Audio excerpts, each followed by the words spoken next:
Habari mpenzi mtazamaji, karibu tena katika hadithi za Biblia, na leo tunaendelea na hadithi ya Musa, ikiwa ni sehemu ya pili katika mwendelezo wa hadithi za Biblia. Katika sehemu ya kwanza tuliishia pale Musa alipokuwa ametoroka Misri baada ya kumuua Misri na asili yake kufahamika, na sasa Musa alikuwa akiishi huko Midian, ambapo alikuwa akifanya kazi ya kuchunga mifugo ya Yethro, baba mkwe wake. Basi siku moja Musa akiwa katika majukumu yake ya kuchunga mifugo wa Yethro mkwewe, alifika hadi kwenye mlima ulioitwa Horebu. Akiwa hapo, malaika wa Bwana akamtokea kwa namna ya ajabu sana. Musa aliona mwali wa moto ukiwaka katikati ya kichaka, lakini cha kushangaza, moto huo haukuteketeza kichaka kile. Musa alitamani sana kujua ni kitu gani alichokiona, hivyo ikabidi asogee mbele kujionea kwa karibu.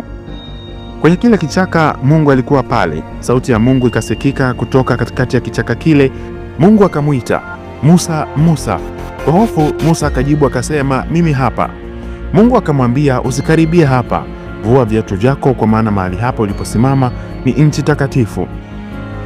Kisha Mungu akajitambulisha kwa Musa akasema, "Mimi ni Mungu wa baba yako, Mungu wa Ibrahimu, Mungu wa Isaka na Mungu wa Yakobo."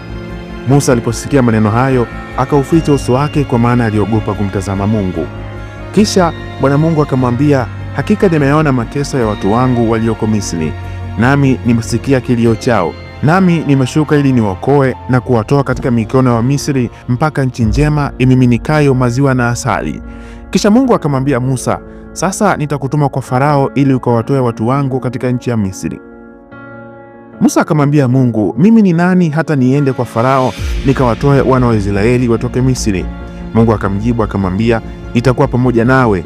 Na kisha Bwana akampatia ishara ili kumthibitishia kuwa atakuwa pamoja naye huko Misri kwa Farao.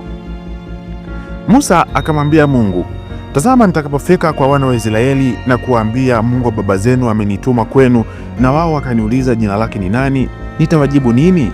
Mungu akamjibu akamwambia, "Kama watakuuliza jina, basi utawaambia, mimi niko ambaye niko amenituma kwenu." Baada ya maagizo ya Mungu kwa Musa, Musa alikuwa na maswali mengi. Akamuuliza Mungu akasema, "Wana wa Israeli hawataamini wala hawatasikiliza sauti yangu, maana watasema, Bwana hakunitokea." Kisha Mungu akamuuliza Musa, "Una nini mkononi mwako?" Musa akamjibu akamwambia, "Nina fimbo." Mungu akamwambia, "Itupe chini." Kisha Musa akaitupa. Baada ya hapo muujiza ukatokea, ile fimbo ikabadilika ikawa nyoka. Kwa uoga Musa akakimbia, aliogopa kile alichokiona. Kisha Mungu akamwambia Musa, "Nyosha mkono wako ushike mkia."